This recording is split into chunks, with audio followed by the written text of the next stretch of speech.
제가 가진 성경 구약 1304면이고요.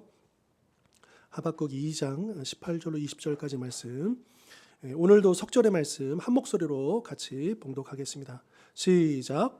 새긴 우상은 그 새겨 만든 자에게 무엇이 유익하겠느냐?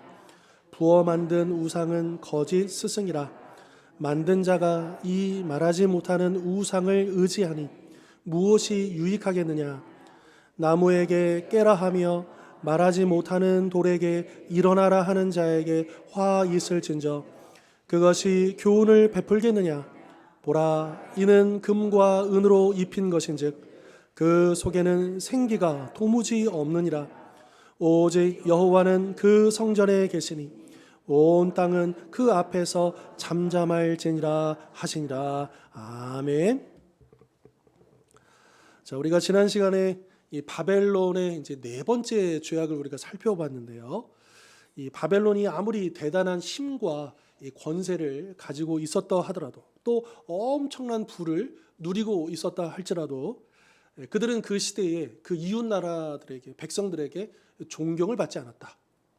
왜냐하면 이 바벨론의 타락하고 부패하고 악한 문화들을 퍼뜨리는, 즉 힘은 있었지만 악한 영향을 끼치는 그런 나라, 그런 백성들이었기 때문에, 그래서 그들에게는 비록 힘이 있었는지는 모르지만, 부가 있었는지는 모르지만 결코 존경받지도 인정받지도 못했다라고 하는 그 바벨론의 모습을 우리가 보았습니다.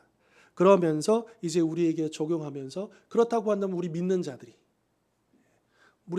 자들은 물론 이 땅에서 성공하고 또 힘을 얻고 부를 거둘 수 있는 것이죠. 하나님 허락해 주시면 얼마든지 우리가 그것을 누릴 수 있는 것이고요.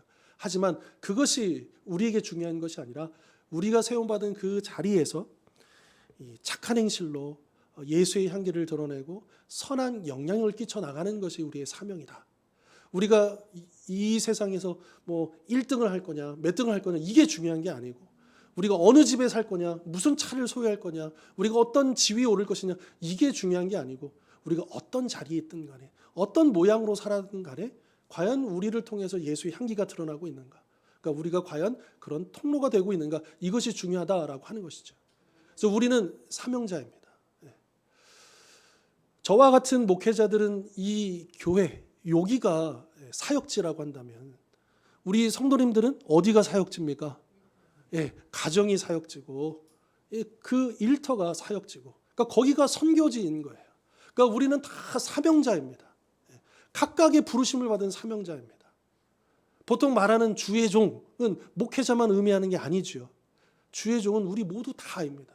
하나님께서 우리를 각각의 교회에서는 직분으로 부르시고, 세상에서는 직업으로 부르셔서, 왜 직분으로 세우셨느냐, 왜 직업으로 허락하셨느냐, 그 사명을 감당하도록 우리를 부르셨다는 거죠. 그 때문에 우리는 늘 잊지 말아야 됩니다. 나는 그냥 사람이 아니다. 그냥 성도가 아니다. 사명자다. 선교사다. 여러분, 선교사의 개념은요, 선교지에 살고 있는 사람이에요. 선교지는 비행기 타고 저 멀리 가야만 선교지가 아니지 않습니까? 내가 있는 가정이 선교지입니다. 내가 일하고 있는 곳이 선교지입니다. 그래서 그런 마인드를 가지고 우리가 살아갈 때에 우리가 말도 행동도 한 번 더 생각해 보게 될 것이고, 그럼 과연 내가 이 땅에 어떤 이유로 존재하는가, 우리가 늘 그것을 잊지 않고 또 귀하게 쓰임받는 우리 모든 성도님들 되실 수 있었으면 좋겠습니다. 자, 이제 오늘 바벨론의 마지막 5번째 죄악을 살펴볼 텐데요. 자, 먼저 18절 보시면, 새긴 우상은 그 새겨 만든 자에게 무엇이 유익하겠느냐, 이렇게 말씀하십니다. 자, 이 우상은 유익하다, 무익하다? 무익하다. 아무 쓸데가 없다라고 하는 거죠. 특별히 돌이나 나무 등에 새겨서 만든 우상은 사람이 섬길 만한 신으로서의 가치가 전혀 없다라고 하는 것을 여기서 강조합니다. 그 이유는 사람이 만들었기 때문인 거죠. 참 아이러니하게 사람들은 자기가 만들어 놓은 걸 이게 신이라고, 자기에게 복을 줄 거라고, 행운을 가져다 줄 거라고, 각각의 사람들이 만들어 놓은 걸 가지고 자기의 운명을 맡기고 또 거기에 무언가를 투영시키고, 그런데 그 핵심에 들어보면 사람들은 왜 끊임없이 우상을 만들까요? 여러분, 우리가 그 구약에 우리 지금 이제 성경 읽기 그 이제 스케줄표에 보면 왕들 이야기가 계속 이어지고 있는데요. 근데 어떤 왕들은, 대부분의 왕들, 그 남유다의 왕들 나름대로는 신앙생활 잘했지만, 그런데 결국에는 조금 지나면 결국은 또 우상을 섬겨요. 끊임없이 우상을 섬기고 계속 그렇게 반복되는 걸 보잖아요. 왜 이렇게 끊임없이 이 우상 숭배가 우리에게 문제가 되는 것인가? 왜냐하면 우리 안에 탐욕이라는 것이 사라지지 않기 때문입니다. 그러니까 우상을 왜 만들었느냐? 우리가 원하는 바가 있잖아요. 내가 얻고 싶은 거. 하나님이 주시는 것을 받는 그런 믿음이 아니고, 그러니까 내가 원하는 것을 갖고 싶은 그 탐욕. 물론 하나님께서 우리에게 기본적으로 주신 그 창조 질서 안에서 주신 그 기본적인 욕망 자체는 문제가 되지 않지만 늘 우리는 그 이상을 원하잖아요. 하나님이 주신 것만큼에 만족하지 못하잖아요. 늘 탐욕으로. 그러다 보니까 그 탐욕이 결국에는 어떤, 이 시대에는 눈에 보이는 우상이었고, 또 오늘 이 시대는 눈에 보이는, 손에 만져지는 건 아니지만 수많은 우상들이 여전히 존재하지 않습니까? 결국에는 우상은요, 나예요. 하나님이 아니고 나. 그래서 우상도 누굴 위해서 만드는 겁니까? 나를 위해서 만드는 거. 하나님을 위해서 우상을 만드는 게 아니에요. 하나님을 위한답시고는 얘기하지만, 여러분, 이스라엘 백성들이 모세가 십계명 받으러 올라갔을 때 그 40일 동안 내려오지 않으니까 이 아론을 닥달해 가지고 금송아지를 만들잖아요. 그게 하나님을 위한 것입니까? 자기들을 위한 것입니까? 그러니까 자기 두려우니까, 불안하니까, 뭐가 좀 눈에 보이고 손에 잡히고 뭔가 좀 믿어질 만한 게 있어야 자기네들이 안심을 할 테니까 그거를 만들어 버리는 거죠. 그러니까 이건 믿음이 아닌 거죠. 그러니까 우리 안에 나라고 하는 우상이 투영이 돼가지고 이 세상의 것들로, 이 시대에는 어떤 뭐 동물이나 어떤지 물건들 이런 것들로 나타난다면, 오늘 이 시대에는 여러 가지 눈에 보이지 않지만 더 세분화돼서 더 다양한 우상들이 존재하고 있다라고 하는 거죠. 자, 그런데 그것이 무엇이 유익하겠느냐? 하나님은 말씀하고 있다라고 하는 거죠. 자, 사실 이 구약의 관점에서 본다면 이 우상 숭배는 단지 유익함이 없다 이 정도가 아닙니다. 그냥 이렇게 쓸모없는 거 그거 해서 뭐해 이 정도 수준이 아니고, 더 나아가서 우상을 섬기는 것은 엄청난 해악을 끼치는 일이다라고. 무익한 정도가 아니고 우리에게 해가 되는 것이다 라고 하는 거죠. 왜냐하면 이 우상 숭배는 십계명에 보면 그 두 번째 계명이 뭡니까? 바로 이 우상을 만들지 말라는 계명이 있잖아요. 자, 우리가 말씀 한번 확인해 볼까요? 자, 한번 읽겠습니다. 4절 5절. 너를 위하여 시작.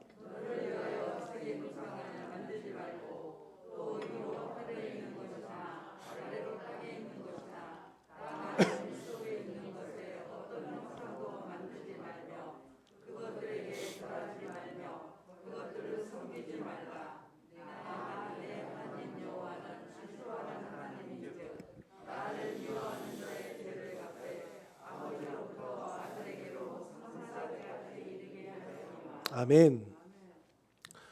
자, 여기 보면 이제 너를 위하여, 그러니까 인간을 위하여 이제 우상을 새겨 만들지 말라고 하셨는데요. 그리고 그것을 어떤 형상도 만들지 말고 섬기지 말라고 하시면서, 그럼 이 우상 숭배가 뭐냐? 나를 미워하는 죄다. 이게 왜 이 우상 숭배가 무익하기만 한 게 아니라 이게 해가 되냐 하면, 우상 숭배는 하나님을 미워하는 것이다. 우리가 보통 이 우상에 대해서 정의를 내릴 때 하나님보다 더 사랑하는 무엇, 그것이 사람이 됐건 물질이 됐건 무엇이 됐건 간에 하나님보다 더 사랑하고 하나님보다 더 의지하는 게 우상이라고 우리는 알고 있지 않습니까? 근데 하나님의 그 우상 숭배를 뭐라고 하시느냐? 나를 미워하는 일. 그냥 우리는 그럴 수 있어요. 우리가 언제 하나님을 미워했습니까? 우리가 하나님을 언제 저주했습니까? 이럴 수 있어요. 그런데 하나님은 뭐라고 하시느냐? 나를 의지하지 않는 것. 나보다 더 좋아하고 나보다 더 집중하고 나보다 더 붙들고 그렇게 하는 것 자체가 나를 미워하는 것이다. 하나님은 분명하게 말씀하고 계십니다. 이 우상은 저 멀리 있는 게 아니죠. 우리 안에 있습니다.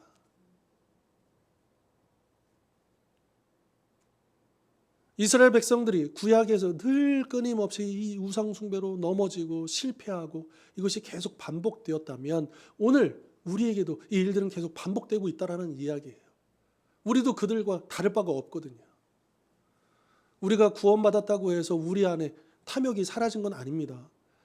우리가 하나님의 백성이 되었다고 해서 지금 당장 우리 안에 완전한 우리가 의인이 되고 죄를 짓지 않는다는 게 아닙니다.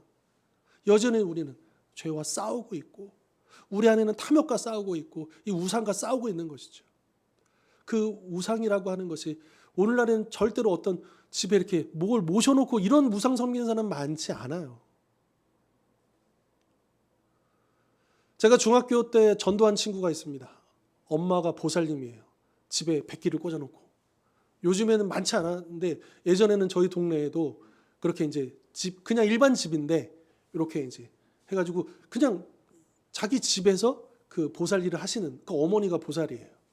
근데 이제 중학교 친구인데 이 친구를 제가 한 1년 넘도록 계속 전도를 하려고 이제 이 친구랑 이제 친해지면서 또 집에 대해 알면서 자꾸 이렇게 해서 교회를 이제 데리고 가기 시작했어요. 근데 그 집에 이제 놀러 가잖아요.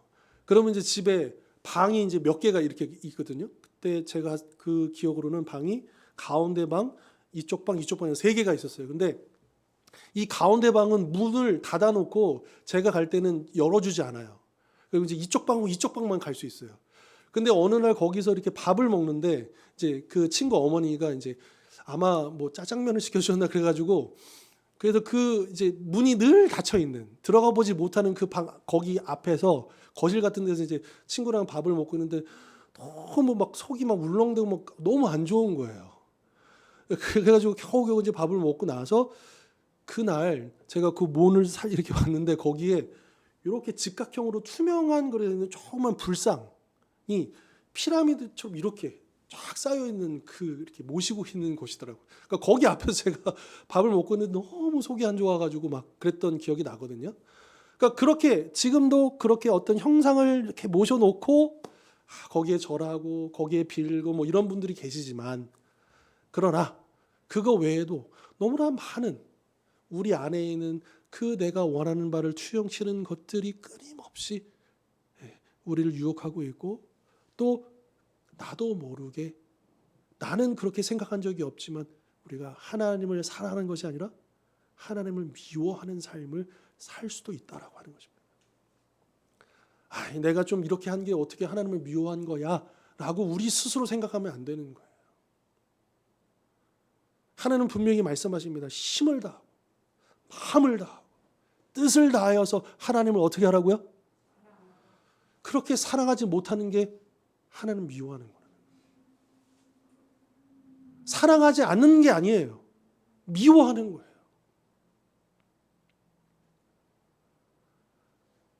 우리가 믿음을 비유할 때도 자전거에 비유하잖아요. 믿음은 계속해서 이 자전거가 페달을 밟지 않으면 어떻게 돼 있습니까? 가만히 서 있습니까? 절대로 그럴 일이 없습니다. 이 자전거는 끊임없이 이 페달을 밟아야지만 나아가는 것뿐만 아니라 서 있을 수 있는 거예요. 그런 것처럼 우리도 이 믿음의 페달을 끊임없이 밟지 아니하면 그냥 나는 가만히 있다라고 생각하지만 넘어지는 거예요. 그러니까 신앙은 멈추는 게 없어요. 전진하든지 후진하든지 둘 중에 하나입니다. 믿음에는 회색지대가 없습니다. 그러니까 우리가 이 우상과 하나님과 예수님께서도 두 주인을 섬기지 말라 그랬잖아요. 섬길 수 없다 그랬잖아요. 하나님을 섬기든지 헬라어로는 맘몬, 이 세상의 모든 우상을 총칭하는 맘몬이라고 하는 그것이 물질에 이제 많이 우리에게 이제 비춰지지만 늘 우리는 선택하면서 살아가고 있는 거거든요. 그런데 이 하나님을 예배하지 않고 하나님을 사랑하지 않은 사람들은 반드시 이 세상을 경배하고 이 우상을 사랑하게 되어 있습니다. 우리가 생각할 때는 세 부류가 있을 거라고 생각해요. 하나님을 사랑하는 사람들, 세상을 사랑하는 사람들, 그리고 중간지대. 그런 사람들은 없다라는 거예요. 그러니까 우리가 하나님을 사랑하지 않는 것은 곧 무슨 의미입니까? 세상을 사랑한다는 말이에요. 그렇기 때문에 하나님께서 나를 미워하는 것이다. 이렇게 말씀하고 있는 것이죠. 자, 계속해서 18절 보시면 부어 만든 우상은 거짓 스승이다. 그러니까 앞에는 새긴 우상이었잖아요. 근데 여기는 부어 만든 우상이에요. 그러니까 돌이나 나무에다가 막 새겨서 어떤 형상을 만드는 그 우상이 아니고, 이거는 부어 만드는 건 뭐냐면 이제 금속을 녹여가지고 거푸집이나 틀 위에 그걸 부어가지고 어떤 형상을 만드는 그런 우상인 거죠. 아마도 이 새겨 만든 우상보다도 훨씬 더 정성이 들어가야 되고 또 인간의 기술까지 들어가야 되는 더 퀄리티가 높은 그런 우상일 겁니다. 그런데 그런 부어 만든 우상조차도 어떤 스승에 불과하다고요? 거짓 스승에 불과하다라고 하는 것입니다. 거짓, 곧 속이거나 실망시키는 스승이다. 우리 인간은 왜 이리 어리석은지 자기 손으로 우상을 만들었으면서도 그 부어 만든 우상으로부터 참된 삶의 교훈을 얻고 올바른 인생의 방향을 찾을 수 있을 것이라 생각하는 거죠. 그리고 그 우상을 잘 섬기면 내가 성공할 수 있어. 또 형통할 거야. 그러나 그러한 생각과 기도하는 정반대로 인간이 부어 만든 우상에게 절하며 섬기는 것은 그 사람으로 하여금 잘못된 길로 들어서게 하는 지름길이 되고 결국 파멸에 이르게 될 것이다. 왜요? 그 우상은 거짓 스승이기 때문에, 속이는 스승이기 때문이다 라고 하는 것이죠. 아니 도대체 부어 만든 우상을 통해서 과연 인생의 어떤 심오한 뜻을 찾을 수 있다는 것입니까? 어떻게 우상을 잘 섬기면 성공하고 형통할 수 있다는 말입니까? 그럼에도 불구하고 사람들은 18절 계속 보실까요? 이 말하지 못하는 우상을 어떻게 한대요? 의지하니 무엇이 유익하겠느냐. 자, 새겨 만든 우상, 부어 만든 우상, 다 이거는 만든 거잖아요. 사람을 위해서. 그리고 이 18절 하반절에서는 이 우상의 또 하나 특징을 말해줘요. 첫 번째는 사람들에 의해서 만들어진 거고, 두 번째 이 우상의 특징은 뭐냐? 말할 수 없다라고 하는 특징을 갖고 있죠. 근데 여기서 말 못한다라고 하는 것은 그냥 이 소리를 내서 말을 못한다 그런 의미가 아니고요. 이 우상이라고 하는 것은 우리와 의사소통을 할 수 없다라는 거예요. 비인격적인 존재라는 거예요. 자, 구약, 신약, 이 약자는 약속 약자입니다. 약속은 인격 대 인격만 할 수 있는 거예요. 내가 아무리 사랑하는 강아지, 고양이, 반려견, 반려묘 아무리 사랑하더라도 그 반려견과 약속할 수 없어요. 왜요?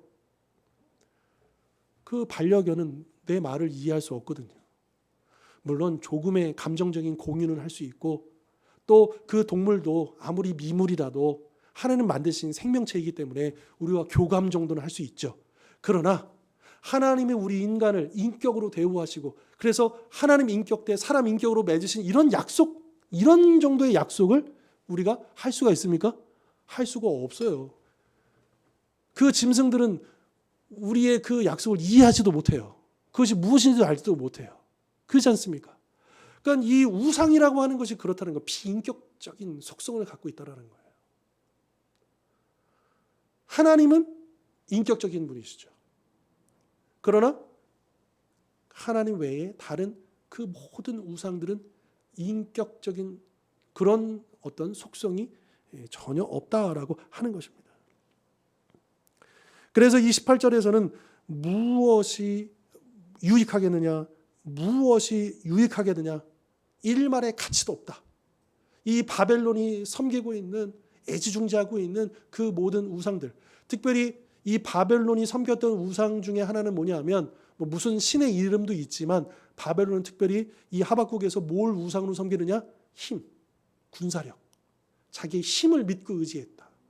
그래서 그 힘을 가지고 남용하고 지나치게 학살하고 잔인하게 행하고 그렇게 했던 것이죠. 그래서 그 행위들을 통해서 부를 얻고 권세를 얻고 세계 재패를 하게 되는 그 바벨론인데, 그러나 그것이 바벨론에게 아무런 유익이 될 수 없다라고 반복해서 말하고 있는 것입니다. 자, 이어서 19절 보시면 새겨 만든 우상, 부어 만든 우상을 섬기는 자들이 얼마나 어리석은가, 다시 한 번 더 같은 내용이지만 반복해서 또 강조를 합니다. 그러면서 그렇게 우상을 섬기는 자들에게 뭐가 있을 것이다? 화가 있을 것이다. 곧 저주와 심판이 임할 것이다 라고 선포하죠. 19절 보시면 나무에게 깨어라. 또 말하지 못하는 돌에게 일어나라. 그것이 교훈을 베풀겠느냐? 보라, 이는 금과 은으로 입힌 것인지 그 속에는 생기가 도무지 없느니라. 자, 나무와 돌, 이건 이제 새겨 만드는 그 우상들의 재료이고요. 금과 은 부어 만드는 우상들의 재료이죠. 이게 우상의 실체라고 하는 것입니다. 물론 나무와 돌, 금과 은 이런 것들은 인간의 삶에 도움이 될 수 있을지는 모릅니다. 하지만 그것들로 우상을 만들어 놓고 그 우상이 내 삶을 축복할 것이고 내 삶을 인도할 것이라고 기대하는 것이 과연 맞느냐라고 하는 것이죠. 그것들은 그저 나무와 돌이고 금과 은일 뿐입니다. 하나님이 창조하신 피조물 뿐으로서 살아계신 하나님과 같이 인격적인 숭배의 대상이 결코 될 수 없다라고 하는 것이죠. 그럼에도 불구하고 사람들은 끊임없이 그것들에게 헛된 기대와 소망을 버리지 못합니다. 이걸 어떻게 표현했느냐? 깨어라, 일어나라. 그 돌을 향해서, 나무를 향해서 깨어 일어나라. 이렇게 지금 하고 있는 이 어리석은 인간을 지금 묘사해주고 있는 거예요. 자, 이 18절에는 아까 거짓 스승할 때 스승이라는 단어가 나왔잖아요. 그리고 19절에는 뭐가 나왔냐면 그것이 과연 교훈을 줄 수 있겠는 교훈이라는 단어가 나와요. 근데 이게 한글 번역으로는 이게 다른 단어처럼 보이지만 이게 원래 동일한 단어에서 나온 겁니다. 이 스승이라는 말하고 교훈이라는 말은 동일한 어근을 가져요. 그럼 이 단어의 뜻은 뭐냐? 이 단어는 어떻게 쓰여지는 거냐? 이 단어는 하나님께서 영적 지도자를 통해서 이스라엘 백성들을 하나님의 뜻을 가르쳐주는, 또 그들을 인도할 때 그때 이 단어를 쓴다는 거예요. 그런데 여기서는 우상은 말도 못하고 또 바른 가르침도 줄 수 없다. 그러니까 이걸 대조를 하고 있는 거거든요.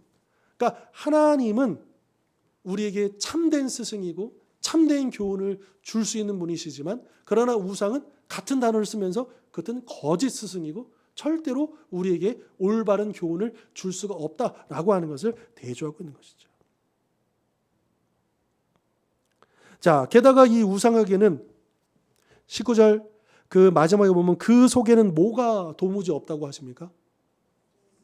생기가. 그럼 떠오르는 장면은 없으십니까? 생기.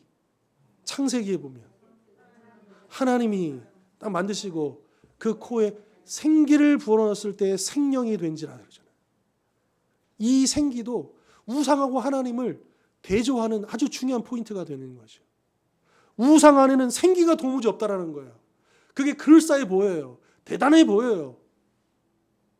힘있어 보이고 뭔가 대단해 보이지만 거기에 뭐가 없다고요? 생기가 없어요.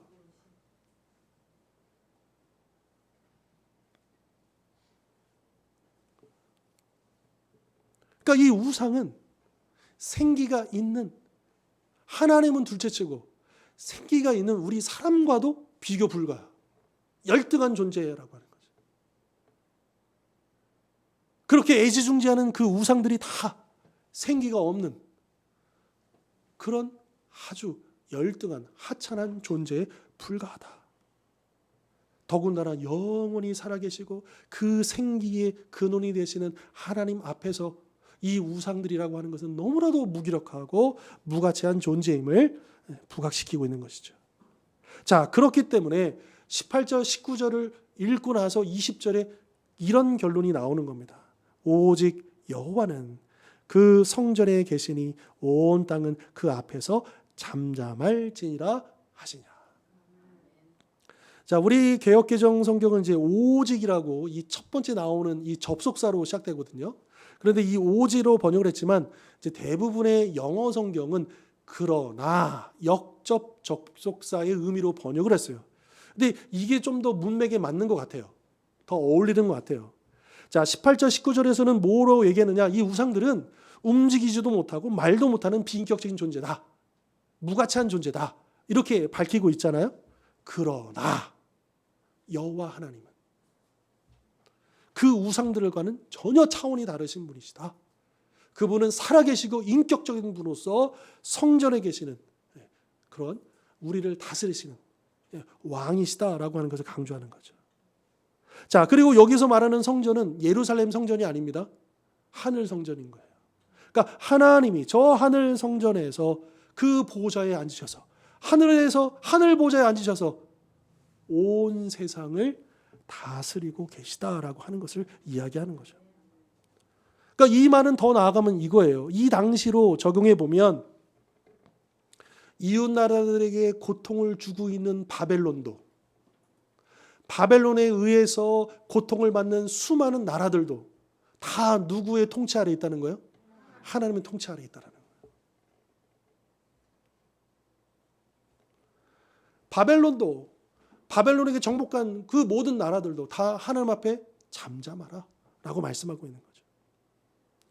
이 잠잠하라는 것도 좀 더 구체적으로 해석을 해본다면 그 이웃 나라들에게 고통을 주고 있는 그 바벨론을 향해서는 너희들의 교만과 악행을 잠잠하라, 그치라 이렇게 말씀하고 있는 거고요. 그리고 바벨론에게 고통을 받는 그 나라들은 불평과 의심을 그쳐라 이렇게 말씀하고 있다라고 하는 거죠. 왜냐하면 하나님은 바벨론과 같은 악한 자들의 죄에 대해서도 또 유다와 같은 당신의 백성들은 물론 모든 나라의 백성들의 고난에 대해서도 하나님은 결코 모르시거나 무관심하신 분이 아니시다. 그분은 인격적으로 우리가 어떻게 힘든지 얼마나 고통스러운지 하나님은 알고 계시다. 아마 우리 성도님들도 그런 부분들을 많이 느끼셨겠지만 저도 이렇게 어떤 고난 앞에 놓여 있을 때, 그 문제 앞에 놓여 있을 때 그 말씀이 너무 위로가 되는 거야. 아들아, 내가 안다. 딸아, 안다. 너가 처한 상황을 안다. 하나님이 지금 모르셔서 나를 지금 거기에 세우신 게 아니라는 거예요. 그냥 그 고통의 시간을 견디도록 그냥 놔두시는 게 아니다라는 거예요. 그냥 우연히 그 일들이 나에게 벌어지고 찾아오는 게 아니다라고 하는 거예요. 하나님이 아십니다. 나의 눈물을 아십니다. 나의 고통을 아십니다. 나의 부르짖음을 아십니다. 지금 나의 고민이 무엇인지, 내 걱정이 무엇인지, 염려가 무엇인지 주님은 알고 계시다라고 하는 것이죠. 여러분, 하박국 선지자가 그 앞에서요, 이제 크게 두 번에 걸쳐서 하나님께 기도하잖아요. 쉽게 말하면 항의를 하는 거죠. 하나님께 부르짖는 거죠. 그래서 첫 번째는 1장 2절로 4절에서 이 패역하고 악한 이 정의가 시행되지 않은 그 유다 사회들을 왜 이렇게 방치하고 계십니까? 이렇게 막 울부짖으면서 하박국이 하나님께 질문을 던졌죠. 기도를 했죠.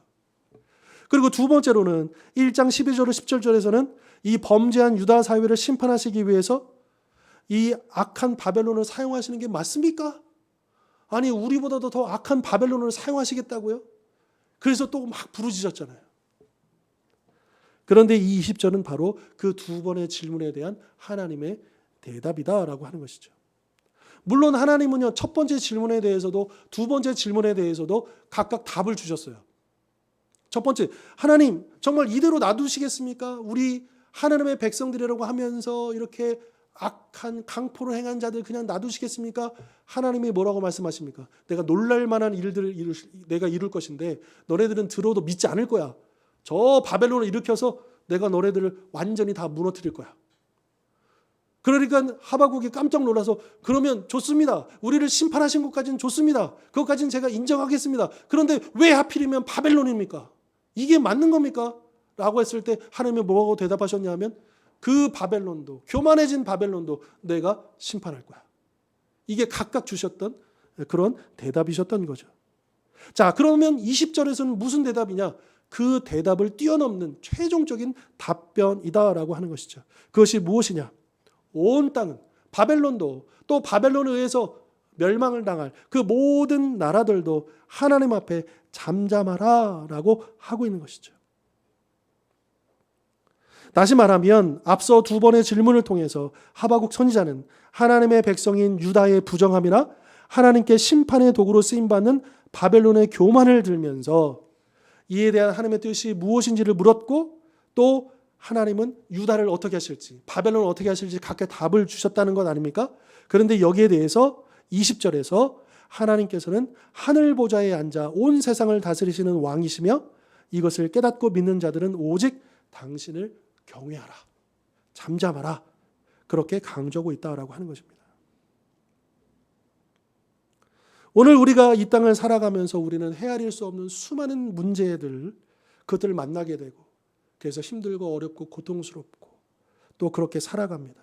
때로는 이해할 수도 없고, 아니 인정하기도 싫은 일들이, 그 부조리한 현실들, 그래서 우리 안에 막 탄식이 나오고 불평이 나오고, 내 개인의 삶도, 우리 가정의 상태도, 또 내가 지금 살고 있는 이 사회, 또 우리 이 사회뿐만 아니라 국제사회까지, 그렇게 계속해서 우리가 바라보고 있는 이 세상이 너무 착잡하고 혼란스럽죠. 답답하고 또 불안하고 화도 나고 의심도 되고, 왜 이렇습니까? 왜 안 바뀝니까? 왜 여전히 이렇습니까? 이런 것들이 우리 안에 들 수가 있다라고 하는 것이죠. 그런데 오늘 본문 20절은 그런 우리에게 뭐라고 말씀하시느냐? 여호와 앞에 잠잠하라. 하나님의 목소리보다 우리의 목소리를 더 높이지 말라라고 하는 것입니다. 하나님 앞에 우리의 지혜를 내세우지 말라라고 하는 것입니다. 우리의 능력과 경험과 판단을 높이지 말라라고 하는 것입니다. 무엇보다 바벨론, 그 세상 사람들처럼 부와 권력과 명예를 하나님보다 더 의지하는 우상 숭배자가 되지 말고, 오직 온 세상을 다스리시는 그분 앞에 잠잠히 오직 그분만을 섬기며 그분을 의지하고 그분 앞에 그분께서 이끄시는 대로 순종하며 나아가라 라고 말씀하고 있는 것이죠. 우리는 하나님 앞에 답을 구합니다. 그래서 하나님께서 이런 해결책을 주시고 이렇게 해주시고 아주 구체적으로 이렇게 저렇게 우리는 그 답을 위해서 때로는 기도합니다. 그런데 하나님은 많은 경우 우리에게 뭐라고 말씀하시느냐? 잠잠하라. 앞서가지 마라. 섣불리 단정 짓지 마라. 너가 보고 있는 것이 전부라고 생각하지 마라. 우리는 아무리 죽었다 깨어나도 이해할 수 없는 상황들이 있습니다. 답이 안 나오는 상황들이 있습니다. 그래서 그것 때문에 너무 고통스럽고 힘들 수 있습니다.